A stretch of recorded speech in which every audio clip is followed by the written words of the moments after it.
السلام عليكم حبابنا، كي دايرين؟ لاباس عليكم؟ عواشركم مبروكة.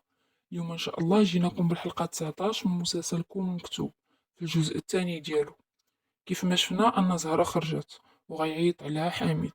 حميد مشى قلب مزيان وعرف ان زهرة هي الام ديال علي، باش يقول لها على العلاقة ديال علي بسليمة. غادي يقول لها بلي هي السبب في ان علي ما بقاش باغي يمشي معاها، وغادي يقول لها ايضا بلي سليمة ما مزياناش وبلي انها ضحكت عليه ورماتو. المهم هذه غادي تكون هي الخطة ديال حامل باش انه يفرق ما بين سليمة وعلي، لانه مازال طمع في انه يرجع مع سليم. المهم الخطة ديالها غادي تنجح من حيث ان زهرة غادي تيقها وغادي تمشي تخاصم على ولدها. من بعد غادي تمشي لسليمة وغادي تقولها باش تبعد على ولدها وانه ما لايقش لها وما لايقاش له. هنا حميد غادي تنجح ليه الخطة ديالو نوعا ما، حيتاش زهرة غادي تثق فيه وغادي تبدا تتخاصم مع علي وغادي تقول ليه باش انه يبعد على سليمة، ولكن هو غادي يرفض وغيقول لها بلي هو كيبغي سليمة وما غاديش يبعد عليها. ندوزو دابا المينود اللي غادي يتلف، لان حليمة غادي تولي كتصنت ليه وغادي تولي تخليه يدير ما بغا. هادشي اللي غادي يدخل ليه الشك وما غاديش يعرف باقي حليمة اشنو ناوية.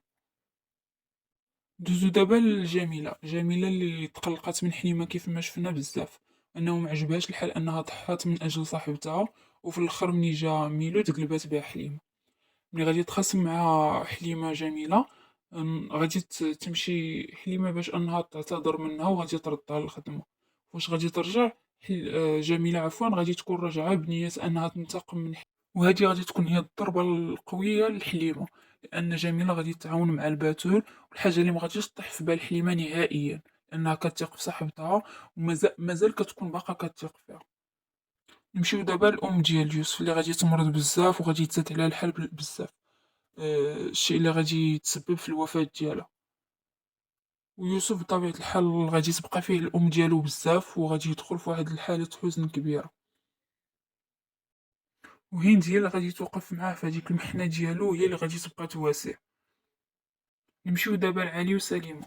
علي اللي غادي يكون كيبغي سليمة بزاف وغادي يتقدم لها باش انه يخطبها، وسليمة غادي توافق وهي فرحانة بزاف.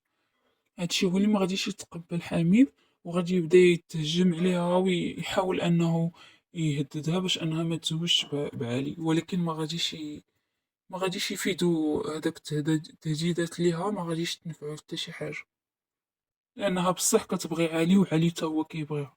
لانها لقات واحد السيد اللي غادي غتامن على راسها معاه، ما غيكونش طامع فيها. حبابنا، كانوا هادو هما احداث الحلقه 19 من مسلسلكم المكتوب من الجزء الثاني ديالو. نتمنى يعجبكم التوقعات ديالنا. ما